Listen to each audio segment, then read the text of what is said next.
continuar con nosotros aquí en la televisión pública. En los últimos días el Ministerio de Ambiente volvió a hacer noticia. Estela Delgado, directora de Biodiversidad, Servicios Ecosistémicos, presentó su renuncia para retomar su carrera académica en la Universidad de la República, donde ejerce con un grado 4 de dedicación total. Su salida se suma a otras dimensiones en la cartera y abre algunos interrogantes sobre las tensiones internas y el rumbo de la política ambiental en nuestro país. Durante la gestión de Estela se aprobaron medidas relevantes. La protección de 800.000 hectáreas de humedales, la actualización de la Estrategia Nacional de Biodiversidad, la revisión de la normativa de caza y el primer Simposio Nacional de Restauración Ecosistémica, que vamos a ver de qué se trató, que fue el año pasado. También quedaron pendientes debates muy sensibles. La prospección petrolera, como ya les veníamos adelantando, los efectos que podrá tener en la fauna marina, según la evidencia mundial, el avance inmobiliario, por ejemplo, sobre la faja costera, la contaminación de las playas, el uso de agroquímicos prohibidos en Europa, pero que acá están aprobados. Tenemos muchos temas para conversar con ella. Vamos a ver por dónde decanta esta entrevista. Es un gusto recibirte, Estela. Muchísimas gracias por la invitación. El gusto es mío, la verdad. ¿Qué te llevó a renunciar? Bueno, creo que siempre es importante en la vida de cualquier persona ver en qué lugar podemos estar aportando mejor. Yo ya tengo una carrera de 25 años en la Universidad de la República. En este mismo época, en enero-febrero del 2025, yo estaba ya con todas las autorizaciones para comenzar mi año sabático, después de 15 años de actividad ininterrumpida. Eso se le otorga a un docente que tiene un régimen de dedicación total, que lo que implica es que tenés una compensación extra para dedicarte exclusivamente a la universidad, por supuesto, con un sueldo adecuado. Cada 6 años, el 7º año, la universidad dice, creo que no es momento de vacaciones, porque el año sabático no es de vacaciones, sino que a través de un plan de actividades que el docente presenta, se le exime de la docencia y lo puedes dedicar exclusivamente a publicar o a generar nuevas líneas de investigación o consolidar las que existen. Y yo estaba ahí, en ese lugar, cuando me invitaron. ¿Y asumiste? Y asumí que era un privilegio estar en el Poder Ejecutivo. Y nombré ya de entrada algunas de las cosas que se lograron durante este periodo, que evidentemente fue un trabajo de todo el Ministerio, Exacto, pero en los que tuviste injerencia directa en algunas de estas áreas, sí, ¿no? Ahora, ¿por qué renunciaste? Bueno, porque por parte es esto que decía. Siento que de los lineamientos estratégicos que el ministro Ortuño estableció y que le propusimos, se hicieron avances y que en este momento, en mi carrera, que es importante retomarla, es importante estar desde otro lugar para aportar al Ministerio de Ambiente. Y esa es una conversación que tuvimos específicamente con el ministro Ortuño para, bueno, cómo desde el CURI, desde la Universidad de la República, ahora con otro conocimiento de cómo el gobierno se desarrolla, porque una cosa es decir Ministerio de Ambiente y otra cosa es tener la cotidiana de la vida, de cómo se toman las decisiones y cuáles son las necesidades técnicas que tiene el Ministerio. Ya voy, Nico. Caro, una cosa, en el medio de todo esto que estás planteando, que puede ser una razón personal de recibo, hay tensiones que se plantean entre la defensa de la biodiversidad y el mayor tema que se está enfrentando hoy, que es el de la prospección petrolera. ¿Cómo te sentís como bióloga y como investigadora de biodiversidad en relación a la prospección petrolera y la decisión que toma el gobierno? Bueno, ahí, formando parte del gobierno y del gabinete del ministerio, estos debates se dan y se dieron y se van a seguir dando. Y tuve la posibilidad, y eso es bueno decirlo, de plantear mis argumentos técnicos, no solo desde el punto de vista biológico, ecosistémico, sino desde el punto de vista social. Fueron recibidos muchos de mis argumentos y de los otros directores nacionales y fueron incorporados en la autorización de la prospección sísmica. Y es parte de entender que cuando formás parte del Poder Ejecutivo, esas conversaciones y esos debates se dan a la interna del gabinete. ¿no? Es bien distinto estar afuera. Y de hecho, los últimos 15 años estuve asesorando a muchas de las organizaciones sociales que están vinculadas a estos temas, porque en mis 25 años de carrera siempre estuve asociada a temáticas vinculadas a la costa y al mar.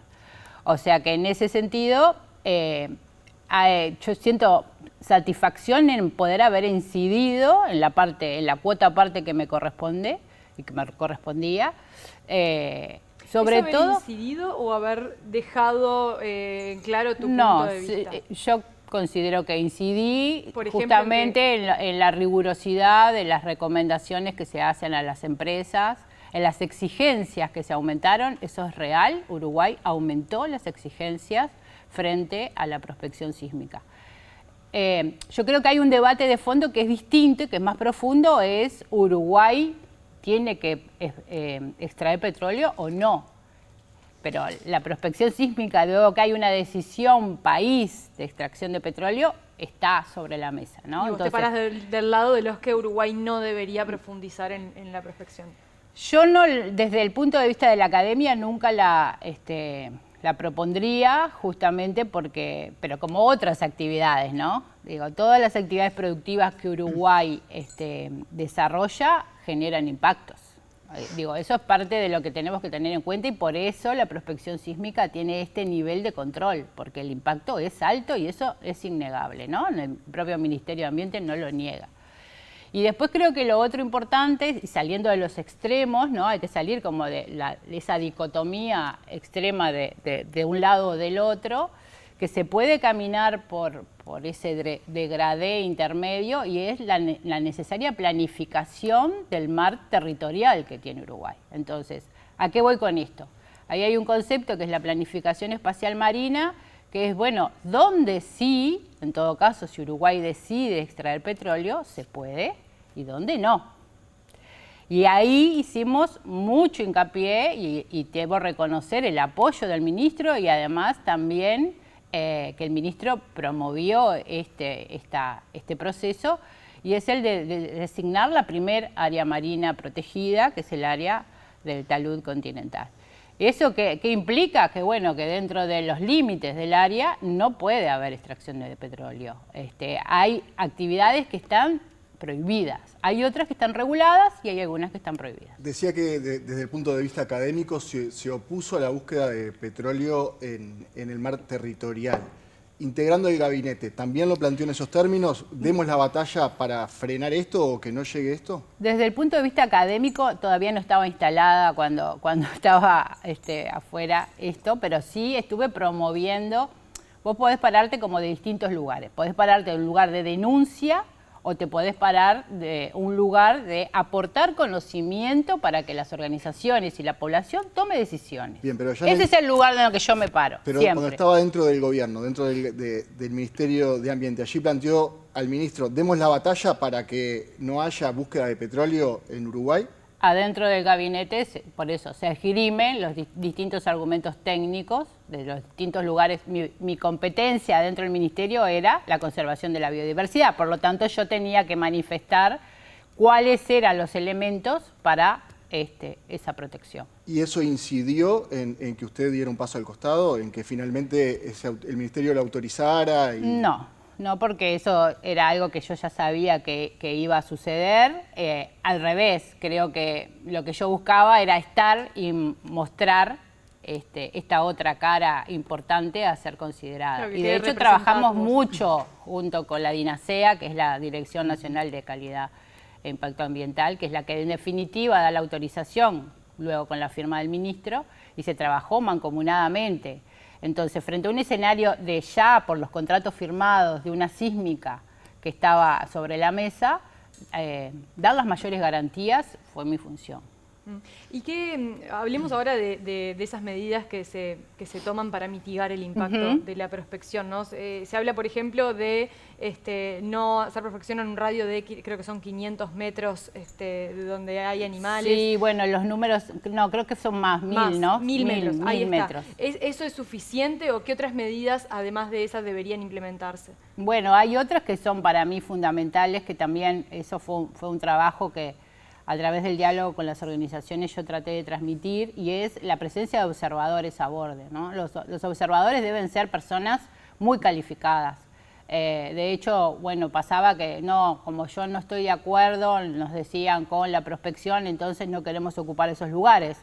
Y bueno, parte de una de las cosas que yo manifestaba es al revés. La gente que no está de acuerdo y que tiene una formación específica es quienes tienen que estar velando por esta actividad, y tiene que tener los ojos y el conocimiento puesto.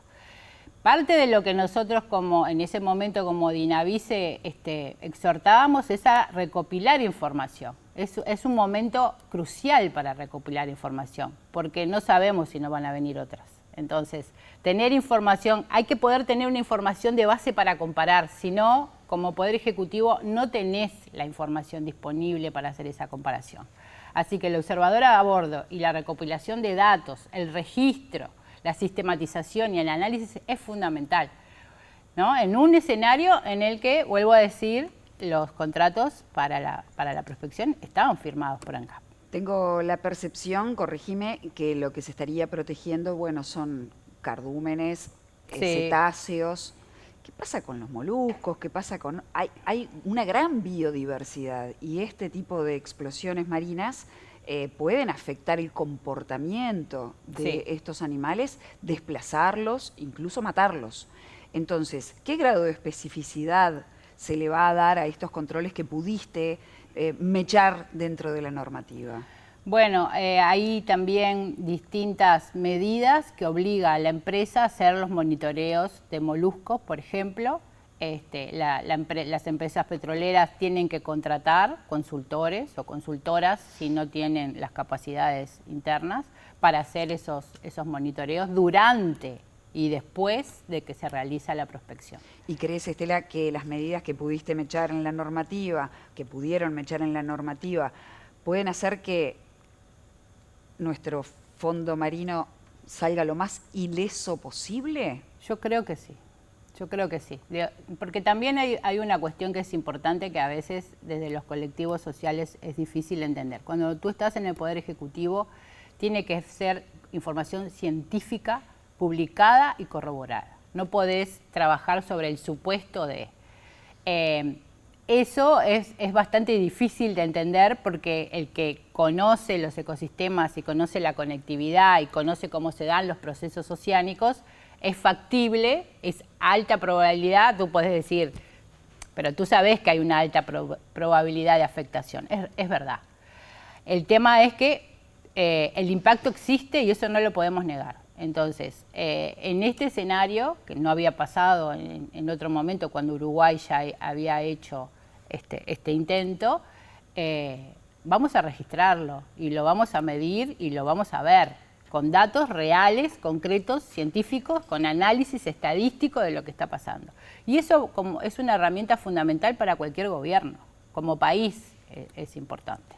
Pero decía que el impacto sobre la fauna marina lo realiza una consultora contratada por la empresa que hace la prospección sísmica. La empresa tiene que remitir al Ministerio determinada cantidad de información que se le exige y tiene formas de hacerlo. Esos contratos los determina la empresa, cómo lo hace. Pero el gobierno, el Estado, ¿también realiza esos análisis o la información le viene de parte de una empresa contratada por, digamos, quien hace la prospección? El Estado autoriza cada una de esas contrataciones y autoriza esos monitoreos. El Ministerio de Ambiente revisa la forma en que se va a hacer y después revisa la ejecución de eso. O sea, parte de la base de que van a hacer informes técnicos independientes más allá de que sean obligados por la empresa. Sí. Y teniendo en cuenta, vos decías, bueno, esto va a tener un impacto, pero se puede minimizar. ¿Sobre qué hipótesis se puede trabajar? ¿De qué va a pasar con la fauna marina en el mar territorial uruguayo, por ejemplo? ¿Van a desaparecer especies? ¿Qué es lo que...? No. Por eso digo, creo que hay que salir como de esos extremos. Hay un impacto que es real y es eso lo que tenemos que minimizar y acordar y autorizar. Bueno, hay que medirlo. Eso es lo que no puede hacer un científico, ni adentro ni afuera del gobierno, ¿no?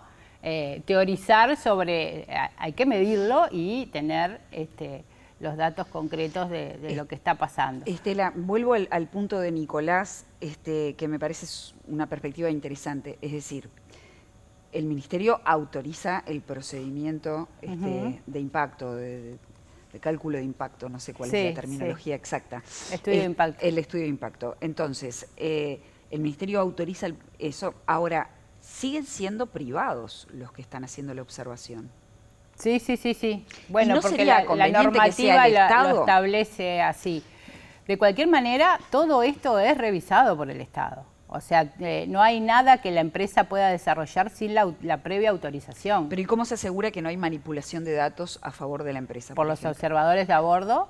Y además porque ahora el ministro, una de las cosas que pidió es que funcionarios del ministerio también tengan acceso directo a abordar el buque. O sea, que vos lo que decís es que se podría, más allá de que sean privados, se podría confiar en esa información que viene de estas consultoras o de estos informes. Toda la información es revisada por los técnicos y los profesionales del Ministerio de Ambiente, pero eso pasa en todo. O sea, cada vez que hay una autorización para hacer una actividad productiva dentro de un área protegida, viene del emprendimiento, pero el Ministerio puede pedir toda la información que necesite para hacer sus propios análisis. Eso siempre es así. Sí. ¿Y tiene capacidad el Ministerio como para poder supervisar al supervisor, digamos? Bueno, se trabaja mucho con la academia también para estos capacidad temas. Logística, de recursos. La capacidad logística en los temas marinos, creo que hay que pensar un Uruguay. Por eso hablaba yo esto de la planificación espacial marina y la primera área marina protegida, ¿no? Ese es uno de los desafíos que tenemos como Uruguay. Bueno, ¿cómo vamos a controlar esa área marina?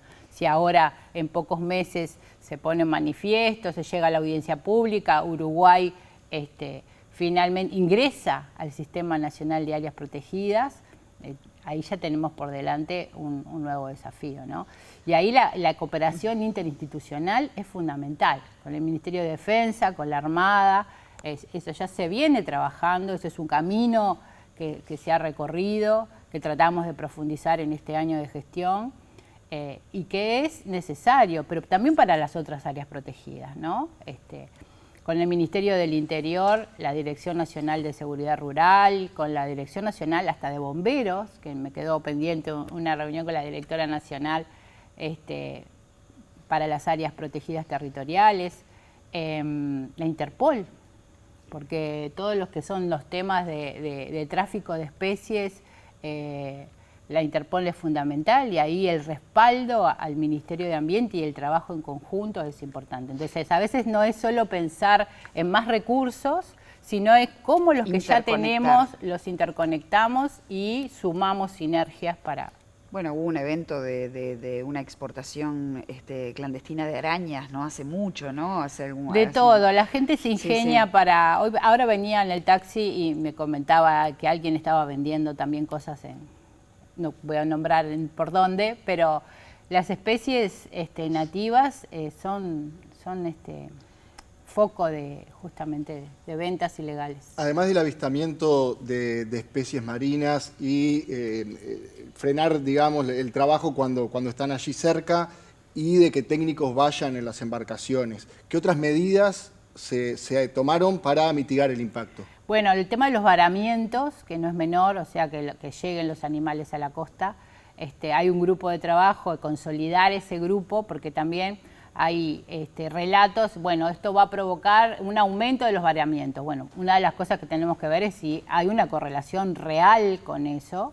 Eso también... ¿Y en caso de que la haya, qué? Y bueno, hay que tomar otras medidas. Eso forma parte de todas las exigencias. De lo que se tiene que estudiar. ¿Qué pasa cuando...? Dale, Caro. No, en realidad, vos decías, bueno, todavía no hay datos, ¿no? Hay que medir acá en Uruguay, pero ahora me imagino que debe haber, evidencia internacional de prospecciones en otras partes del mundo. Entonces, ha pasado, sí, que en otras partes donde se hayan tomado también medidas de mitigación, igual haya efectos importantes en la biodiversidad.